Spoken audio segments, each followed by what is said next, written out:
Centre Mohamed Hassan Louazani pour la démocratie et le développement humain. Merci, Monsieur le Président. Si le micro, ça marche, c'est bon? Alors, je pense que la thématique du colloque est une thématique qui est très intéressante.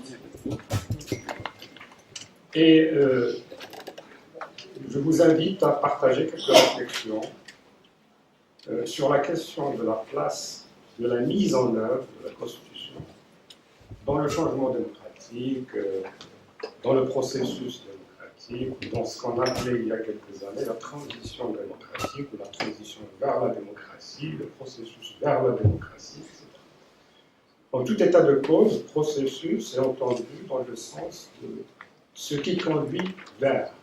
Donc, il y a déjà l'idée que l'on va vers quelque chose qui s'appelle la démocratie, qui là aussi peut être définie en tant que forme de régime ou en tant que forme de société. Et le débat n'est pas le même.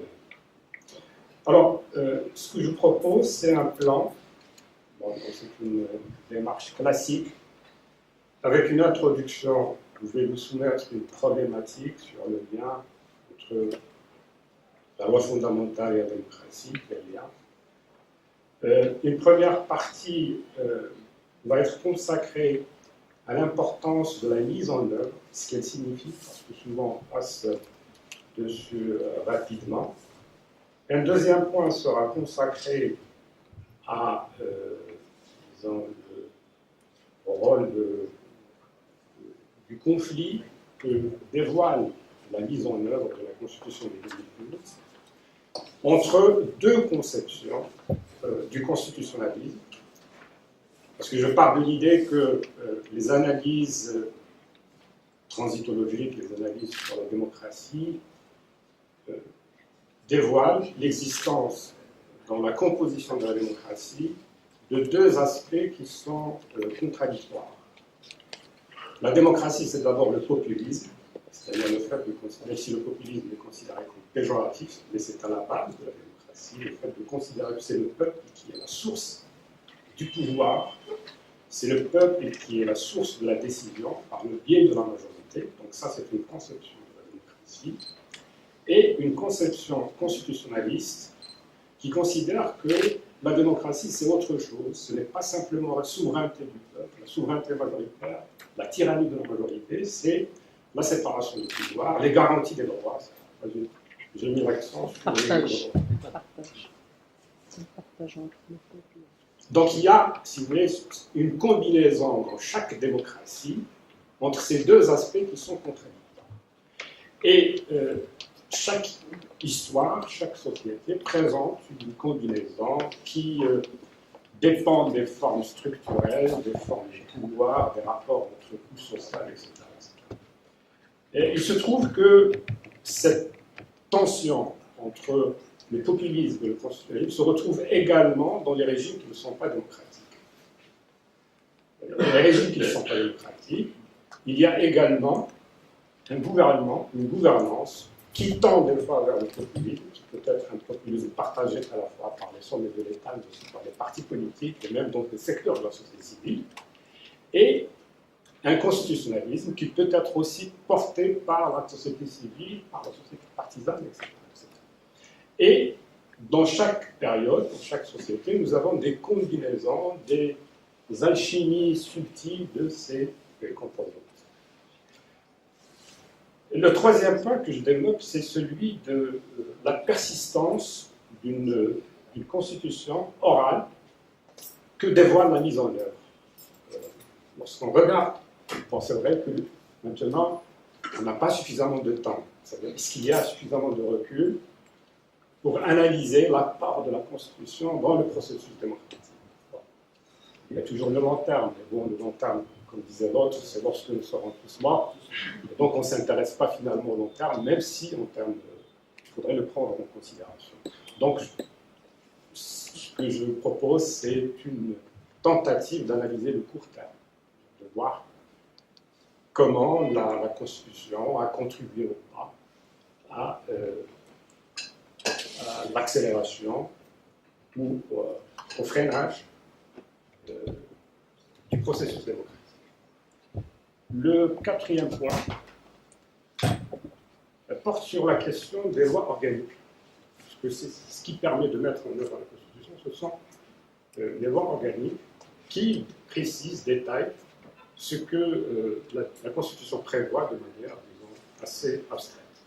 Et puis à la fin, vous avez une conclusion. Je donne mon point de vue sur le cycle, sur la relation Constitution-démocratie. Alors commençons par la problématique. Alors, moi je pars de l'idée que, mais aussi par des couches moyennes, l'idée qui consistait à dire que une réforme de la Constitution allait conduire à la démocratie, allait conduire à la démocratisation. Ou du moins, il y avait cette croyance en un cycle vertueux, Constitution-démocratie. Les croyances très fermes. C'est qu'il était possible de démocratiser par la Constitution.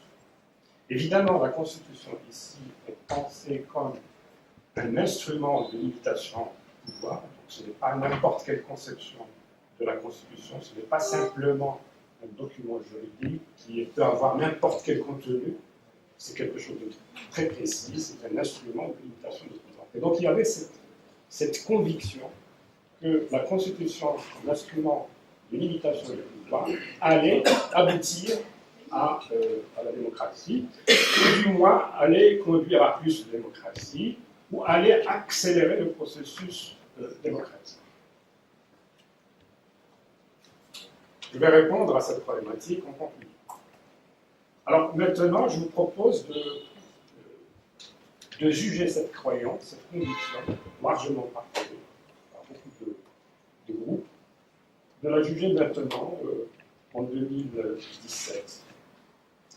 Et on la juge, on l'évalue à travers ce qu'on appelle la mise en œuvre. Alors c'est quoi la mise en œuvre? Alors, normalement, une réforme constitutionnelle est considérée comme étant quelque chose qui est très limité dans le temps. C'est un moment de revendication. Et à la suite de cette revendication, vous avez un texte qui est une sorte de réponse aux revendications. Donc il y a un texte qui est promulgué et on juge la réforme à travers ce texte. Moi, je vous propose de faire autrement, de partir soit d'analyse classique sur ce que signifie la réforme de la Constitution, soit en termes d'analyse, disons, plus récente, qui considère que la réforme de la Constitution, c'est d'abord une politique. Tout à l'heure, le réflexe a parlé de politique. Le Parlement évalue les politiques. Est-ce qu'il évalue les politiques constitutionnelles? La réforme constitutionnelle, c'est une politique. Peut-être entendre une politique, avec un agenda, une mise en œuvre, un affichage, etc. Et donc, il y a deux façons d'aborder la mise en œuvre. Alors, dans les approches classiques, la mise en œuvre, c'est une partie intégrante du processus de la réforme de la Constitution. C'est-à-dire, la réforme de la Constitution de 2011 ne s'arrête pas en 2011. En fait, on ne va pas dire maintenant, on va voir la réforme. La réforme, elle est contenue dans la mesure où elle doit prendre en considération les dispositifs concrets de mise en œuvre de cette réforme. C'est-à-dire les lois organiques, mais aussi la législation ordinaire, les institutions, etc. Et tout ça, ça prend du temps. Et les analyses classiques considèrent que si vous voulez évaluer correctement une réforme, ne vous limitez pas à la phase de discours, ni à la phase de promulgation du texte. Regardez ce qui se passe par la suite. C'est ce qui vous permettra de voir effectivement quels sont les apports réels de la réforme et ses limites. Et de toutes les manières, je ne vous apprends rien, un texte constitutionnel, ce n'est pas un document qui est opérationnel tout de suite. Il a besoin d'autres textes pour avoir du sens. Il a besoin de lois ordinaires, il a besoin d'institutions, etc. Et donc, c'est une phase qui est très importante dans l'appréciation des réformes. Elle est encore plus, disons, importante dans les situations autoritaires, c'est-à-dire dans les pays, comme le Maroc d'ailleurs, où la réforme est une réforme spectacle. Il y a une sorte de théâtralisation. Bon, dans tous les pays, il y a un élément de théâtralisation, mais pas souvent. Des fois, la réforme passe par le Parlement, donc il y a moins de théâtre. Là, on a une théâtralisation de la réforme, et cette théâtralisation, lorsqu'elle finit, on passe à autre chose. On passe aux lois organiques qui grignotent, on passe à la loi ordinaire qui grignote, etc. Et donc la phase de mise en œuvre, elle est très importante pour ne pas rester focalisé sur ce moment de théâtralisation, qui est par exemple le référendum et la suite du référendum, et ou de la mise en œuvre, qui est beaucoup plus sournois, qui est le concret, bon, on ne peut pas parler du totalitarisme, mais enfin, il y a un quotidien d'action qui est plus grignotant.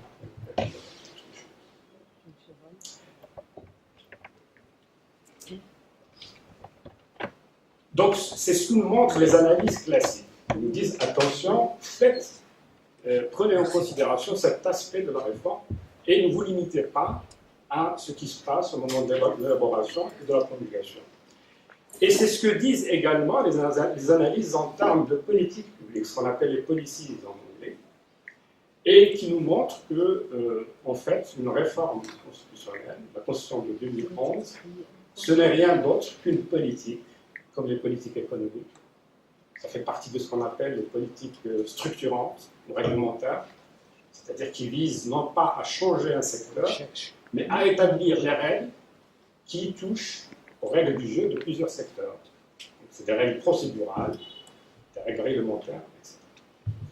Et les analyses en termes de politique publique nous disent la même chose. Ils nous disent, attention, dans les politiques publiques, il y a un moment d'affichage des réformes, un affichage à la fois médiatique, etc., qui peut nous empêcher d'analyser la réforme. Or, dans les analyses en termes de politique publique, on nous dit que la mise en œuvre, elle est fondamentale. Elle est fondamentale d'abord pour montrer les écarts par rapport à ce que dit le texte, s'il y a des écarts.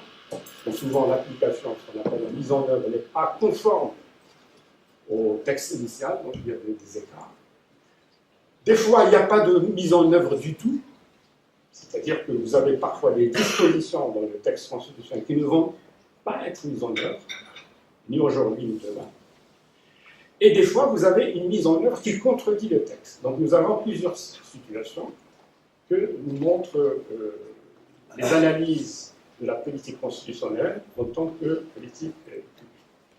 Donc, tout l'intérêt des discussions sur le discours du 9 mars, sur la promulgation, je ne dis pas que ce n'est pas important, ça fait partie de la réforme. Il n'y a pas de réforme sans emballage discursif, sans emballage médiatique, etc. Mais ce n'est pas le plus important. Le plus important, c'est cette phase de mise en œuvre qui vient par la suite. Alors, que nous dit la mise en œuvre? Elle nous dit tout simplement que le texte de 2011, c'est-à-dire la Constitution actuelle, est un texte qui a fait l'objet d'attentes contradictoires. Des attentes contradictoires de la part des acteurs en présence, c'est-à-dire à la fois de la part de la monarchie, des partis politiques, des syndicats, des deux chambres du Parlement. Par exemple, les parlementaires de la deuxième chambre voulaient à tout prix garder cet espace, parce que c'est très important, les groupes d'intérêt, etc. Et donc, le produit final a été, disons, le résultat de négociations, de compromis, ce qui fait que le texte est assez long, c'est un texte de 180 articles. Et le but, c'était de donner satisfaction aux différents protagonistes qui ont des intérêts divergents. Très bien. Alors, pour donner satisfaction à des acteurs qui sont divergents, qui ont des intérêts qui ne sont pas les mêmes, il fallait concéder ou faire des compromis multiples et,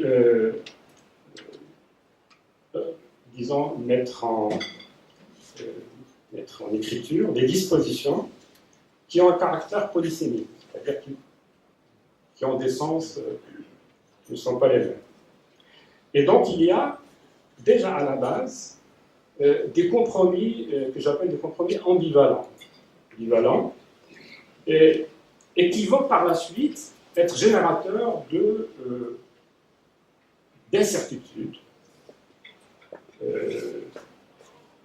Et ça se voit à la fois lorsqu'on analyse les nouveaux droits, par exemple le droit à la vie, lorsqu'on analyse tout à l'heure, le professeur Malien parlait du préambule. Le préambule lui-même traduit ce compromis ambivalent, puisque l'utilité du préambule, ce qu'on attendait du préambule, c'est de résoudre, c'est pas simplement d'être un préambule, c'est pas une question formelle, c'est pas simplement avoir un préambule pour le préambule. On s'attendait à ce que le préambule donne une réponse claire à une question qui est très ancienne, qui est celle des rapports entre la loi interne et les traités internationaux. C'est ça, en fait, là. Et la réponse qui a été donnée n'a pas été très claire. N'a pas été très claire parce que, justement, il y a ce compromis ambivalent. Il fallait satisfaire des intérêts, et aussi des valeurs qui ne sont pas les mêmes. Le droit à la vie, également, l'article 20, ce droit à la vie, il est énoncé par le texte constitutionnel. Droit à la vie, grand point d'interrogation. Mais en même temps, c'est un droit qui n'est pas lié à la proclamation à l'abolition de la peine de mort. Mais la Constitution n'a pas non plus prévu de dérogation au droit à la vie. Donc, vous voyez, c'est un peu compliqué. Et donc, la rédaction de cet article satisfait à la fois la composante islamiste et la composante moderniste.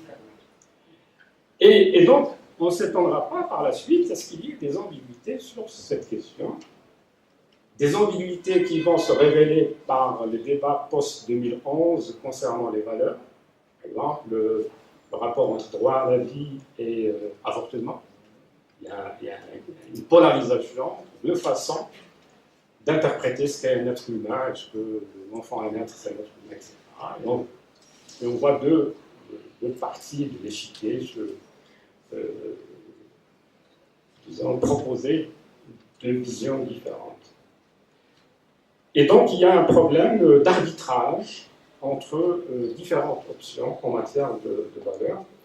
De même, l'article 19, les dispositions de l'article 19, on s'attendait à ce que cet article 19 dise de manière très simple « l'homme et la femme sont égaux ». Et on a une formulation très très compliquée, où ils sont égaux, mais en même temps ils le sont dans le cadre de... Et donc ça reflète, disons, le constant du rayon, etc. Cette égalité se passe dans le cadre des constantes du rayon. Donc, vous voyez là un ensemble de dispositions qui sont ambivalentes et qui ont été destinées en 2011 à satisfaire des groupes qui n'ont pas les mêmes intérêts. Et ça va se ressentir sur le plan de la mise en œuvre. Lors de la mise en œuvre, il y aura un retour au débat fondamental sur les valeurs qui sous-tendent les dispositions, et les valeurs qui sous-tendent la Constitution elle-même, puisque ce sont des valeurs totalement modernes, des valeurs à la fois modernes et identitaires, d'identité immuable, traditionnelle, etc. Mais même si on a cette dualité, cette duplicité dans le système des valeurs, le problème c'est d'établir des règles d'arbitrage ou de résolution des conflits en cas, disons, d'opposition entre ces systèmes de valeurs. Qu'est-ce qui prime? Est-ce qu'on va se référer? Il me reste 15 minutes ou j'ai parlé 15 minutes? Il me reste 15 minutes. Ah, très bien. Donc la question de la mise en œuvre est très importante. Et c'est elle qui, par la suite, va nous montrer comment fonctionne ce qu'on appelle le constitutionnalisme marocain. C'est-à-dire comment fonctionne un système de valeurs, entre guillemets, un ensemble de dispositions relatives à la Constitution. Et ce qu'on constate, c'est que la mise en œuvre dévoile une opposition entre deux manières de concevoir le constitutionnalisme. Il y a d'une part ce qu'on peut appeler le constitutionnalisme substantiel, c'est-à-dire lorsque on considère que réformer une constitution, ce n'est pas simplement mettre en place des mécanismes qui régissent le statut de l'État, ce n'est pas simplement mettre en place des instances indépendantes ou pas. Une constitution, c'est d'abord l'établissement d'un ensemble de valeurs limitant le pouvoir, garantissant la liberté et permettant aux individus de participer à la vie publique. Face à ce constitutionnalisme substantiel, nous avons un constitutionnalisme formaliste qui considère que la Constitution, c'est d'abord un ensemble de dispositions, un ensemble d'instances, un ensemble d'institutions dont le contenu n'est pas important et qui ne sont pas là forcément pour garantir la liberté et établir les droits. Max Weber, en analysant la Russie en 1905, dans les écrits politiques qui ont été traduits ces dernières années, avait utilisé un terme très intéressant qui est le terme de pseudo-constitutionnalisme. C'est-à-dire lorsque vous videz le constitutionnalisme de sa substance libérale et que vous gardez uniquement l'écorce, vous gardez uniquement forme, les institutions, vous êtes en plein dans ce qu'il appelle le pseudo-constitutionnalisme. Et lui, il a considéré à l'époque que ce pseudo-constitutionnalisme a freiné l'établissement de la démocratie bourgeoise en Russie, parce que il y avait un certain nombre de facteurs à l'époque. Il y avait à la fois la gauche à l'époque, c'est-à-dire ceux qui critiquaient le régime et qui avaient une conception assez nihiliste, pour ne pas dire autre chose, de la Constitution, et puis même la composition de la société russe.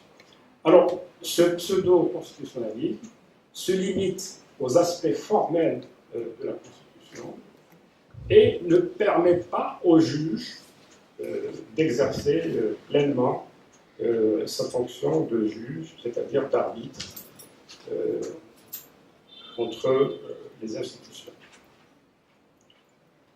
La mise en œuvre dévoile également quelque chose qui continue dans le système constitutionnel et politique marocain, c'est l'existence d'un dédoublement constitutionnel. Un dédoublement constitutionnel, c'est-à-dire qu'on a à la fois le texte écrit, qui a fait l'objet d'un débat et d'un référendum, et qui est tout le temps interprété. Et puis vous avez à côté ce qu'on appelle un droit oral, une constitution orale, qui ne fonctionne pas de la même manière. Ne fonctionne pas de la même manière. Et nous avons cette coexistence entre ces deux blocs de normes. Et j'entends par constitution orale, par droit oral, un ensemble de terminats que chacun d'entre nous vit dans sa vie quotidienne, que ce soit lorsqu'il est en relation avec l'administration ou dans les rapports entre institutions. Vous avez ce que disent les formulaires, les textes, et il y a quelque chose que l'on n'arrive pas à définir, mais on sait que ça existe. C'est ce que j'appelle un droit oral. Enfin, je ne sais pas si c'est du vrai droit, mais de toute façon, il est oral, donc on n'arrive pas à l'évaluer. En général, c'est relayé par le téléphone. Donc, le téléphone est quelque chose de très très important dans ce mode de fonctionnement. Et c'est ce droit qui permet non seulement de donner à la Constitution sa pleine capacité, c'est ce qui permet de donner le feu vert à la Constitution. Hein, parce que la Constitution, elle est là, le texte, mais il ne fonctionne pas tout seul. Il a besoin de ce droit oral. Voilà quand est-ce qu'on peut faire marcher telle disposition. Maintenant, non. Qui a décidé ça? On n'en sait rien. Ce droit oral n'existe pas dans le bulletin officiel. Pour le prouver, c'est très, très compliqué. On sait qu'il existe et qu'il traverse tous les rouages de l'administration, il traverse également les sommets de l'État, et il affecte et continue, c'est pas du passé, hein. Depuis 2011, on voit cela, et ça continue d'affecter le fonctionnement des institutions, de la justice. Je me rappelle notre Premier ministre Al-Tasfassi, le juge doit écouter non pas le téléphone, mais sa conscience. C'est-à-dire que le Premier ministre s'est rendu compte dans sa pratique quotidienne, bon, c'était avant 2011, en 2011, mais avant le chef du gouvernement, mais ça continue ce type de fonctionnement. Et c'est un fonctionnement qui pose un vrai problème en termes de changement social. Est-ce que c'est simplement dû à des raisons culturelles, parce que bon, dans une société analphabète, etc. Je ne crois pas. Je pense que c'est d'abord un mode de gouvernement qui est très défiant vis-à-vis de l'écrit. Parce que l'écrit, ça limite, ça contraint. Et donc, l'oral permet de prendre des distances par rapport aux décisions, de ne pas situer le responsable de la décision. Et donc, quelque part, ça permet d'établir une gouvernance fondée sur la non-reddition des comptes, contrairement à ce qu'énonce le texte de la Constitution. Il me reste 5 minutes, je serai dans les... Alors, la mise en œuvre également, nous l'avons vu à travers, durant ces années, à travers ce qu'on appelle le Tenzil, c'est un terme théologique, ça veut dire que l'influence de l'islamisme traverse également le droit, des lois organiques. Alors, les lois organiques, ce sont des petites constitutions, elles sont très importantes, et normalement, ces lois organiques doivent être, disons, prises au sérieux, parce que c'est elles qui donnent un contenu, qui donnent de la chair à la Constitution. Et l'observation du mode de fabrication de ces lois organiques montre deux choses. D'abord, il y a une conception instrumentale des lois organiques. Donc ce ne sont pas des lois faites pour donner de la chair démocratique à la Constitution. Elles ont été faites tout simplement pour répondre à des soucis très concrets. Et c'est ce qui a déterminé leur mode de fabrication. Par exemple, les premières lois organiques ont été faites rapidement. Il fallait passer aux élections, il fallait que les islamistes arrivent au gouvernement, il fallait mettre fin au mouvement du Baféry. C'était ça le but. Donc, il y a les premières lois organiques qui ont été faites à octobre-novembre. Il y avait 4 lois organiques qui sont adoptées. Puis par la suite, il n'y a plus le feu, on y va doucement. Et chaque loi organique, on n'a pas le temps de les analyser toutes, que ce soit des lois qui portent sur certains droits, sur certaines institutions, vont grignoter ce qui a été concédé dans le texte. Parce que dans le texte, il y a quand même un certain nombre de concessions. Et donc, il y a un retour dans ces lois organiques. Évidemment, ce retour est fonction de la conjoncture, du contexte, etc. Et ce retour permet de dire que l'élaboration et la mise en œuvre des lois organiques est devenue une sorte de reformulation, une réécriture de la Constitution. On l'a réécrit différemment. Les lois sur les partis politiques, les lois organiques sur les partis politiques, la Chambre des représentants, la Chambre du Conseil, il n'y a pas de loi organique sur le téléphone, ça viendra certainement. Alors, conclusion, il faudrait conclure, je sais que j'ai même un peu de temps, je vais l'utiliser par la suite peut-être. Alors, la conclusion est la suivante. Je suis parti de la problématique existe-t-il entre la Constitution et la démocratie une relation étroite, ou tout simplement, est-ce que la Constitution de 2011 a déclenché un cercle vertueux, ce qui a accéléré le processus de démocratie, le processus de démocratisation? Eh bien, ma réponse, elle est la suivante. La Constitution de 2011, loin d'avoir conduit à la démocratie, elle n'a pas, jusqu'à maintenant, peut-être que dans quelques années, on n'en sait rien, elle n'a pas, jusqu'à maintenant, fondamentalement changé les règles du jeu politique. C'est un jeu politique qui est resté, bon, pas, disons, inchangé, mais qui est resté substantiellement le même. C'est-à-dire un jeu dominé par les jeux complexes de négociation. Les négociations, ce sont d'abord des échanges de promesses. Les négociations entre élites, entre monarchies et élites, ce sont des promesses, mais ce sont aussi des menaces. Et donc le jeu reste dans ce cadre-là. Des menaces et des promesses. Le cas du PJD, il y aura des collègues qui vont en parler. Le jeu avec les menaces, c'est un peu ça. Des promesses, plus des menaces. On verra ce que ça va donner. Ça continue. C'est un jeu qui est très complexe. On ne sait pas quelle sera l'orientation des acteurs.